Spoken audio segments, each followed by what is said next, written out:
Broadcasting live from the Business RadioX studios in Denver, Colorado, it's time for Franchise Bible Coach Radio. Now, here are your hosts. All right, everybody. Thank you again for joining us for Franchise Bible Coach Radio podcast with Rick and Rob. I'm Rick Grossman, and I'll be your co-host today, and I'll introduce my co-host Rob here in just a minute. And we're very excited to have our special guest today, Jeff Salter. He's the founder and CEO of Caring Senior Service, and they're located down in San Antonio, Texas, and they are a growing franchise brand. So as you know, we're going through the Fight for Your Franchise Challenge right now, folks. If you have not joined the fight yet, go to franchisebiblecoach.com and click on the tab that says Join the Fight and join us. It's a free initiative. It's just our way of giving back to the franchise industry that we love, and includes some free coaching sessions as well as weekly podcast and article and Facebook group, so that we can help everybody not only survive through this time, but thrive. And one of the resources we bring to the table are awesome franchisors and franchise owners that share their gold nuggets of wisdom and innovations and just things that they've been doing to get through this time. And so we're going to turn it over to Rob, my co-host, and he's going to get started with questions. So welcome, Rob and Steve. Thanks, Rick. I appreciate it. Jeff. And Jeff, welcome. I'm glad to have you here today. And before we jump into the first question, I just wanted to thank our sponsor, SEO Samba. They're the creator of a one-of-a-kind award-winning platform called the Franchise Marketing Operating System.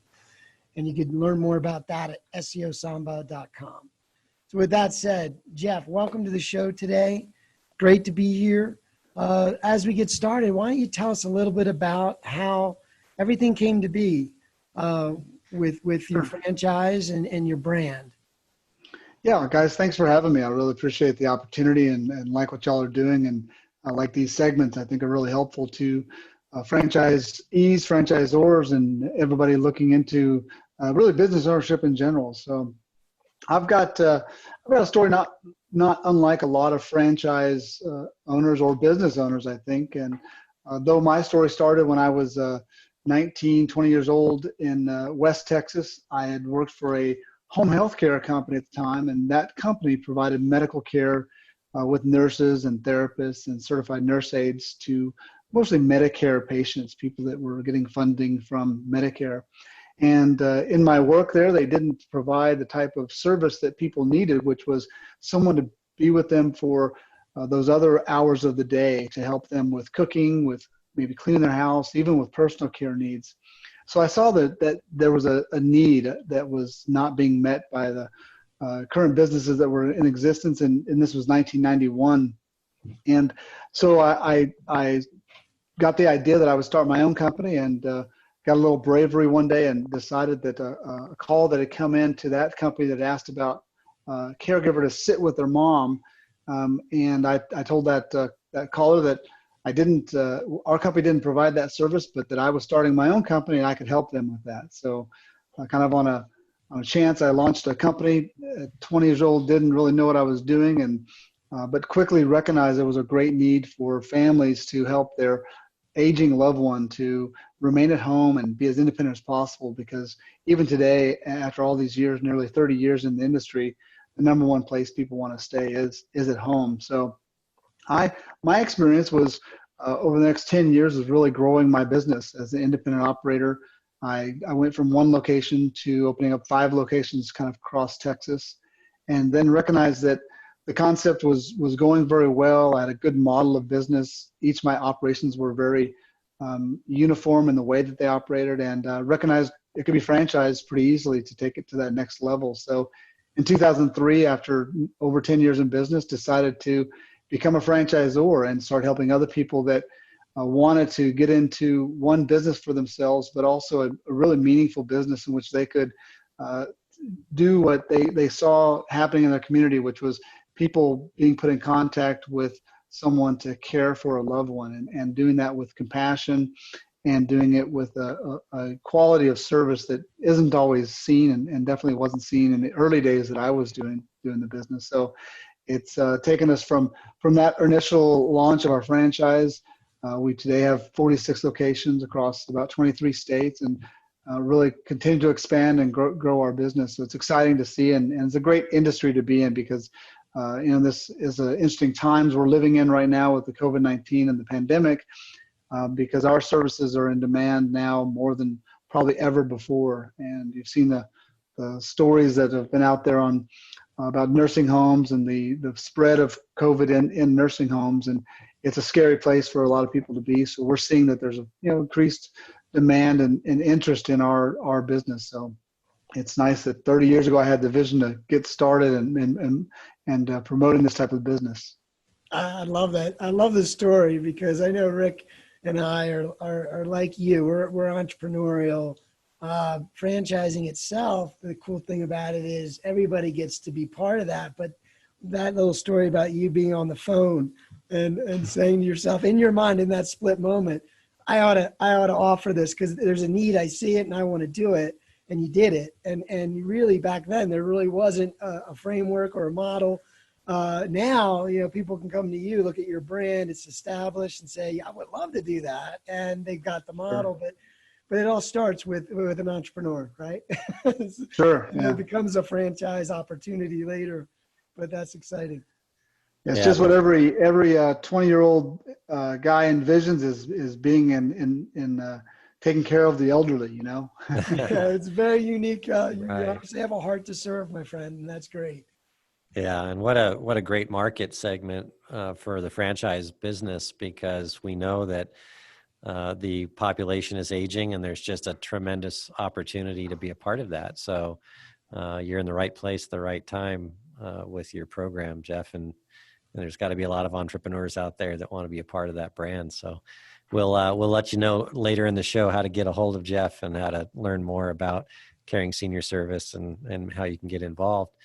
But what a great brand story. That's my favorite part of doing these podcasts, is hearing how these brands are kind of innovated and thought of and filling a need.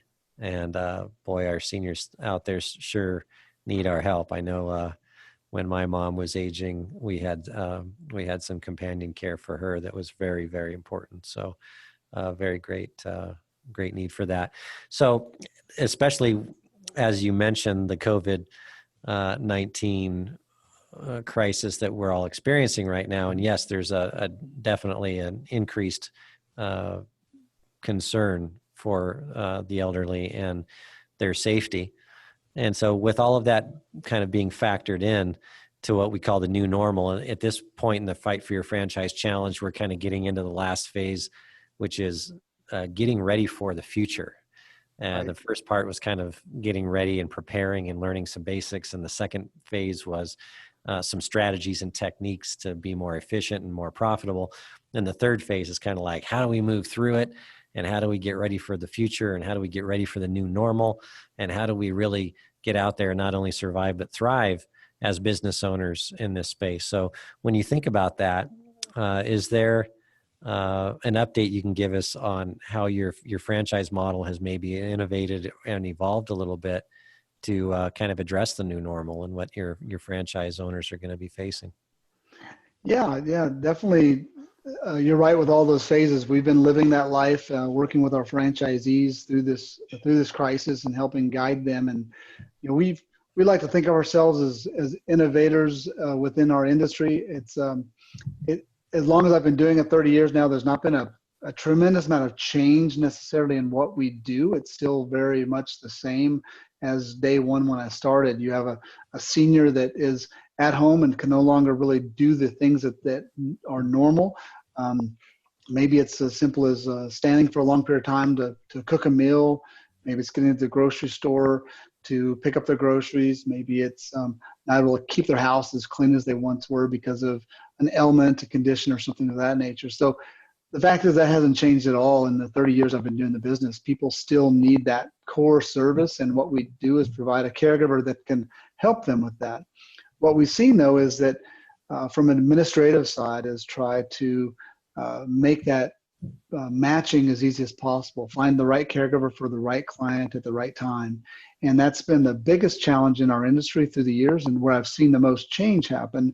And we've tried to be on the front of that change. And it's interesting, the big in senior care, technology is a big buzzword, as it is in many industries. But in senior care, everyone is trying to figure out how to bring technology advancements to ease the burden of caring for a loved one, or to just keep that loved one safe. And it's really a lot of challenges that are there, and we're no different with those challenges within our business. But our focus hasn't been as much as trying to, we look for innovation as it brings to care to those seniors, but our efforts have been in the business itself, because we know the business is going to be there. What can we be doing to innovate the management of the business? Because that's where the real struggles are going to be.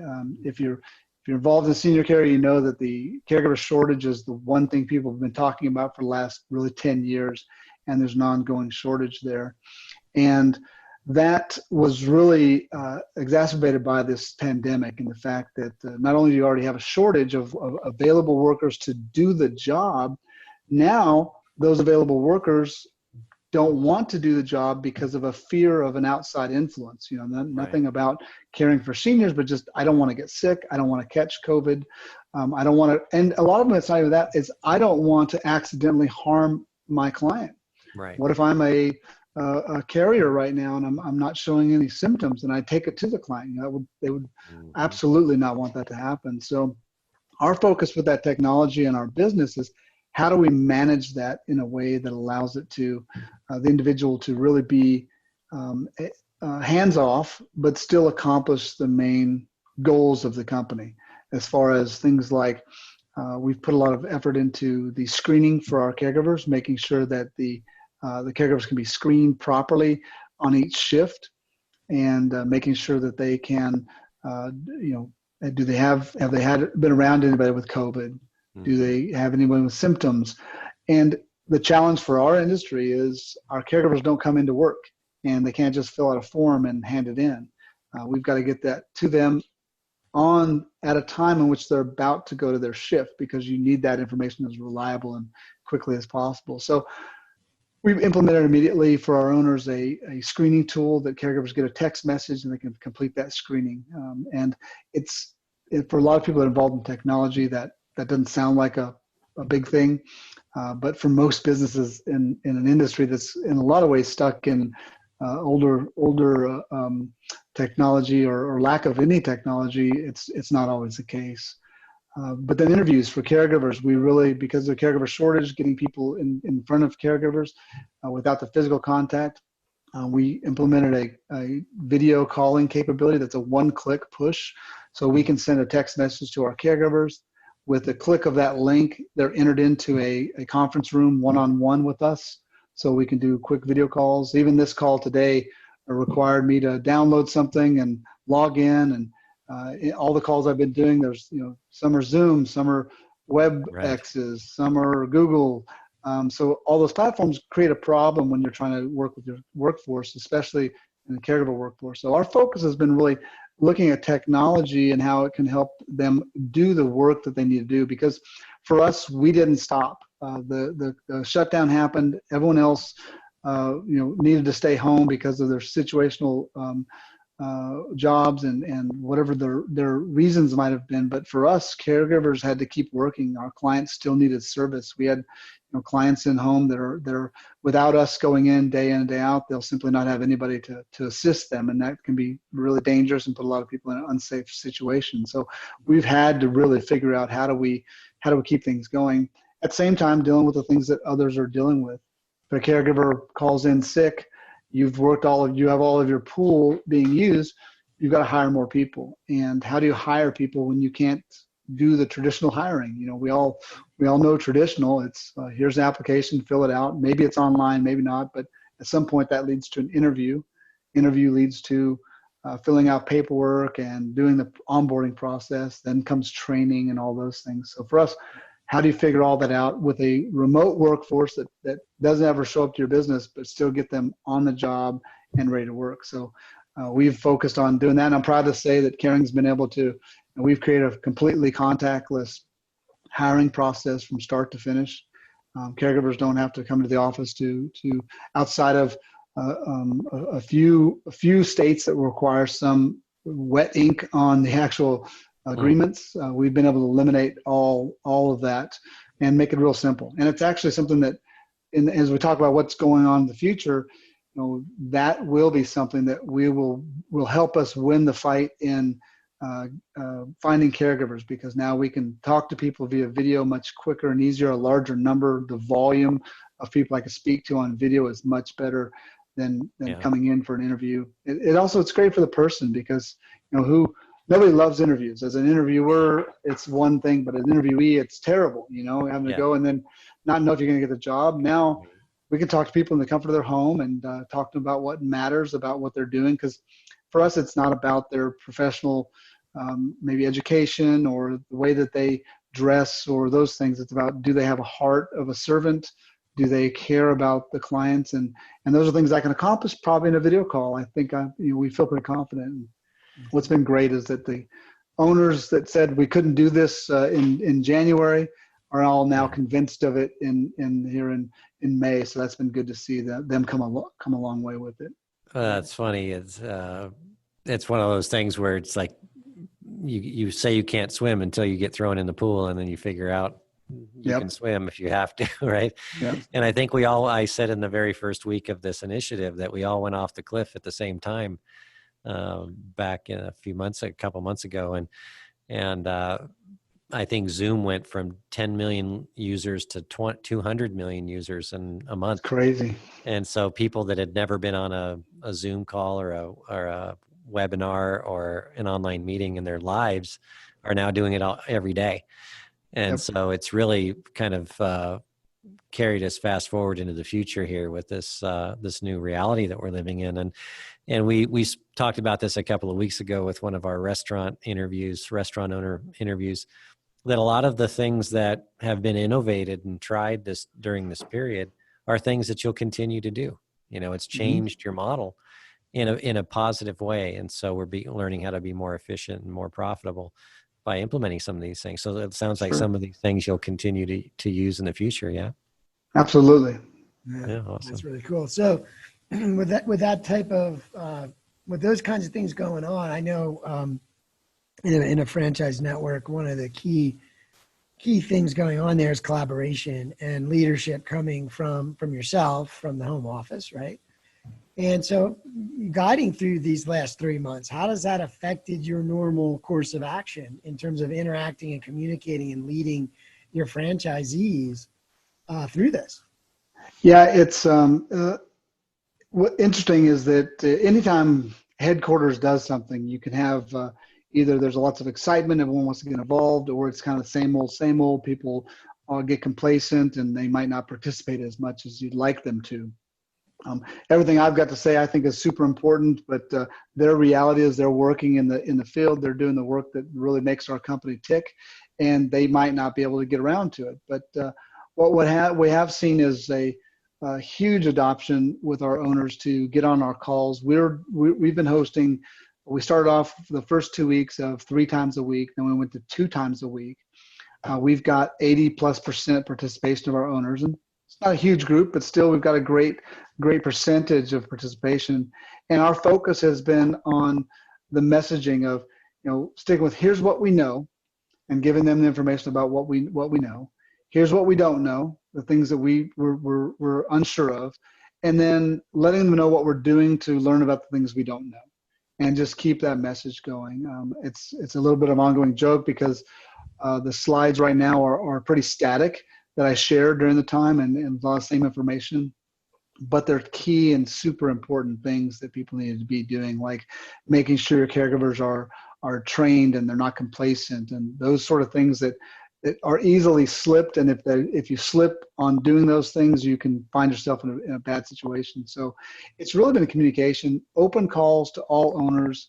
Let them ask any questions that they want on really any subject. Most of them have been focused on how to operate my business and what to deal with. But that's been really the big the advantage is having those owners engaged, and that's what we've seen. It's really positive. We've always had good engagement, but it's been just really that much more during this. And that's good, because that just means one of our values is family, being treating each other like family. And I feel like this crisis has really made us all feel a lot more like family, and we're all in it together from the very beginning. And just trying to help them in any way that we can. Yeah. I was just, and we say this almost every time, because I feel like this situation, like Rick said, we all went off the cliff at the same time. But this whole situation, what a reinforcement of the franchise concept, right? Absolutely. Business not for yourself, but not by yourself, right? I say that almost every time, because this is like the perfect scenario to need that and to have that. And then, the interesting thing is, and maybe you can chime in on this as well, but we're hearing a lot of the franchisees are coming up with really interesting ideas, right? Maybe they're normally quiet, maybe they're normally, like you said, not participating, but now they're stepping up, and everything they can think of, they're bringing out, and it's creating a lot of interesting ideas. Have you had that as well? Yeah, we launched with teams almost a year ago, and we've been really pushing it in the last 6 months prior to the pandemic. And then that's really empowered us to be able to share exactly what you're talking about, those ideas. We created multiple channels for not just our franchisees, but also their staff members to share ideas, ways to market the business. And that's been something that has been fantastic for us to be able to really to share those ideas. It's been something that I've always wanted and wanted more participation, and it's happening. It's a shame that it's with this crisis that's happening and all the negative aspects, but on all these things, I think we all have to take away some kind of positive. There's so much negative around us right now, so much bad things happening, that we've got to look at the positive things that are there and take that and run with it when you can. That's what we're doing. Exactly. Hey, Jeff, you guys have such a caring business model. And do you have a real world customer story you could share that exemplifies the concept, your business model, and kind of the ethos of your company? Yeah, we've got our business is such a great business being in general, because of the fact that we get to see families in at a time when they have need. They have really they're scared. They don't know exactly how they're going to handle the situations they're being dealt. Mom or dad's been given a poor diagnosis, or they're recognizing they can no longer stay at home safely on their own. So we get to have lots of great stories of us stepping in and helping alleviate that. And I don't mean to make that sound like it's great that these people have these ailments, but it's great. It's a great feeling that you get to know that you can actually step in and help these families out. And that's a kind of something we've always had. That's what makes our franchise model so strong, our industry so strong, is that there's not a lot of jobs you finish at the end of the day and you're tired and weary, but then you really did make a difference in someone's life in that way, in the family, and it can expand so wide. One of the things I miss most about the growth of our business is that I'm no longer an operator, so I don't get to spend the time on the front lines and sit in front across the kitchen table from those families and talk to them about what's going on and create a solution for them. But my franchise owners get to do that each and every day. So we have to look for other things that we get. So stories that I look at is during this time, we recognize that our franchise owners were really not able to get out and market their business. Marketing in our business is face-to-face, a lot of contacts with referral sources, hospitals, home health companies, and not being able to do that has been a challenge. And so what we focus on is two things. One is we decided that we were going to produce hand sanitizer spray bottles for people. So we ordered little card style hand sanitizer spray bottles. So it's thin, like a credit card style hand sanitizer. And we went to our local distillery, and they were giving out the alcohol to be used for hand sanitizer. We ordered 3,000 bottles that you had to fill yourself, ordered labels, and then we created the bottles so that our owners could then use that to drop off to referral sources. And we thought, it's gimmicky, but it was a little innovative product that right now I remember all the times going to trade shows and events in which people would give me a couple bottles of sanitizer, and I'd say, oh, okay, I don't need this. Yeah. But now, the world, it's gold. Yeah. So we were really, it was really cool. We were able to and we did it here at headquarters. We bottled it ourselves. We had an assembly line. You can imagine 3,000 containers, filling them up, putting a cap on, putting a label on, and then shipping them out to the owners to be able to use for distribution. So, we're pretty proud that we were able to do that. And we had to, as a company with PPE, personal protection equipment, we had to go out and find that for our owners, and then become a logistics company in the process. So we had to convert a couple of office spaces to be either to store the items and then ship them out. So we've shipped out hundreds of boxes of masks and gloves and face shields to our teams, and that was something we'd never done before. So I'm not sure exactly fits that story necessarily, but I've been proud of my team here at headquarters for really stepping up and doing that. And I think the franchise owners have all been very appreciative of it, and know that it takes a lot of work, and it's simply things they couldn't have done on their own. And that's what's great. We were able to really step into the void and help them out, which is what we talk about in franchising so much.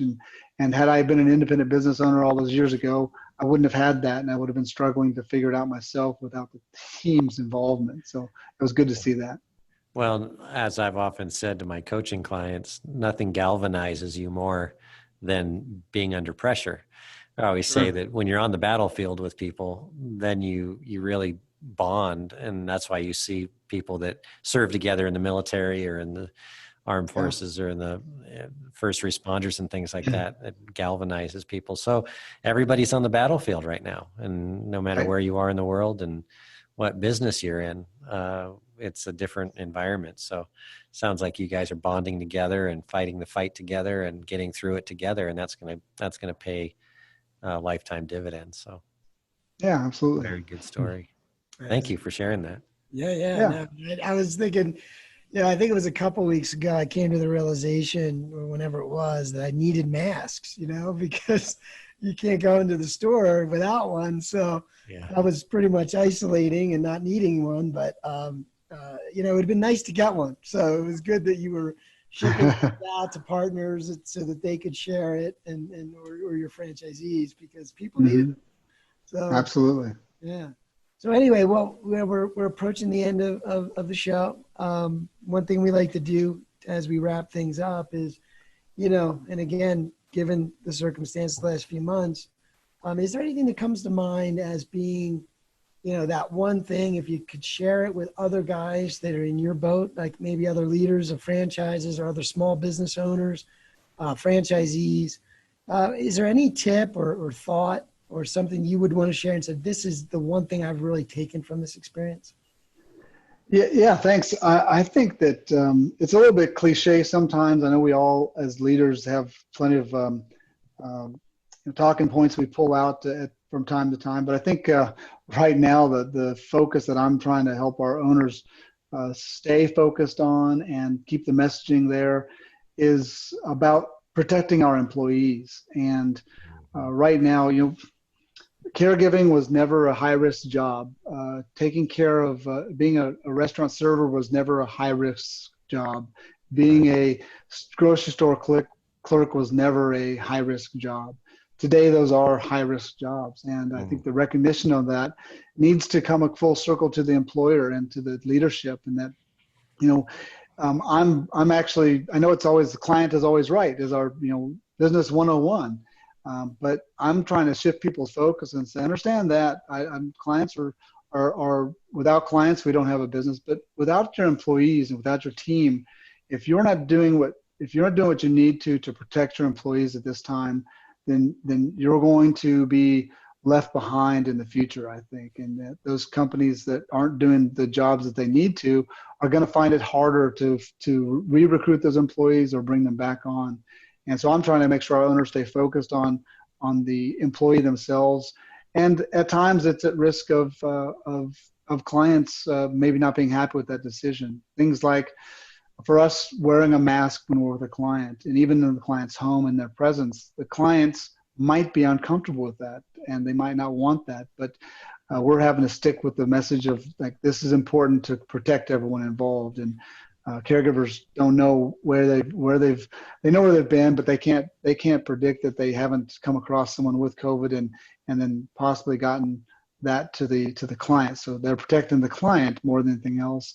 And we've got to back that up with strong messaging and strong support. So for me, it's a refocus on employees in a way that we haven't had to think about before. I think in the past, it's been something every CEO has got to say, we care about our employees, but I think now's the time to really be showing it. What have you done for your employees? How are you actually helping them through this crisis? And it's one thing to hand out money because you got a PPP loan. It's another thing to, tell them great job, which I think those are two important things people should do, but it's another really take those extra steps and show to the general public that your employees are important to you. And I think that's something that people can do more of and should do more of and focus on that side. Because if you protect your employees and take care of them, they're going to drive your business in the direction it needs to go, which is going to be positive for everybody. That's a very good point. Taking care of your team, taking care of your customers. And again, you're right on track, because as we've been gleaning all of the good tips and ideas from the franchisors and the franchise operators out there over the last 2 months, the number one thing that keeps coming to the surface is that what's going to get us all moving forward again, and how do we operate in the new normal? The customer needs to feel safe and they need to trust you. Mm-hmm. And whether you're a restaurant or in the senior business or whatever business you're in, the customer needs to feel safe and they have to feel trust. So you're right on track and in keeping that momentum going in that direction. So all good things, very, very good. And it sounds like your business is growing and there's a lot of folks out there that could benefit from being a part of your business. And so if you want to learn more, folks, about getting into the business and joining the Caring Senior Service franchise opportunity, we have a link on the Franchise Bible Coach website right there on the Wall of Fame. We're going to add you to the Wall of Fame there, Jeff, for participating and being a part of it. And that will click right through to your information. But is there a website that you can give us that would allow people to learn more? Yeah, to get right to our franchise site is simple. It's caringfranchise.com. Caringfranchise.com. Mm-hmm. Love it. And Rob, any final words before we sign off? No. I wanted to make one comment about your thought about protecting your employees, and it was I remember going into the grocery stores early on, and I thanked many of the folks, because I felt like at that moment, especially when there's a lot more uncertainty, that they were doing something they didn't have to do, Right. And it was good that they were there, just to thank God they were there. So I just remember having that feeling of gratitude towards them. So yeah, it's a darn good thing that the employer would take care of them, right? That would be even more important, that they're feeling that same caring from the employer. So I think that's a tremendous tip for anyone that's not thinking that way. So thank you. Absolutely. Well, folks, that's going to do it for us for this episode of Franchise Bible Coach Radio podcast with Rick and Rob. And remember the Fight for Your Franchise Challenge. And we want to thank our sponsors, Franchise Bible Coach, of course. And we also want to thank our sponsor, SEO Samba. And they're the creator of the FMOS, right? The Franchise Marketing Operating System. And just an amazing marketing platform for franchisors and franchisees. So go check them out at seosamba.com. And you can also learn more about the Fight for Your Franchise Challenge and Franchise Bible Coach at franchisebiblecoach.com. And tell your friends to join the effort here. It's just our way of working together as an industry to fight for our franchisors and franchise operators around the world. And the fun thing is we're getting emails and feedback of people that are really being impacted by this effort. So share that with us and shoot us an email. Join our Facebook group and please ask questions and tell us about your victories and struggles, and we'll help get through this time together, not only to survive, but to thrive on the other end. So I'm Rick Grossman signing off for Franchise Bible Coach and the Fight for Your Franchise Challenge. And we thank our guests every week it's very special to remember that our guests are doing this just because they want to help too. And so we want to thank Jeff Salter, the founder and CEO of Caring Senior Service, and you can learn more at their website. And remember, folks, as we sign off, that the only surefire way to fail is to quit. And as long as you keep fighting the good fight, you're moving in the right direction. So keep on fighting the good fight. This is Rick Grossman signing off. Thank you so much. Bye-bye.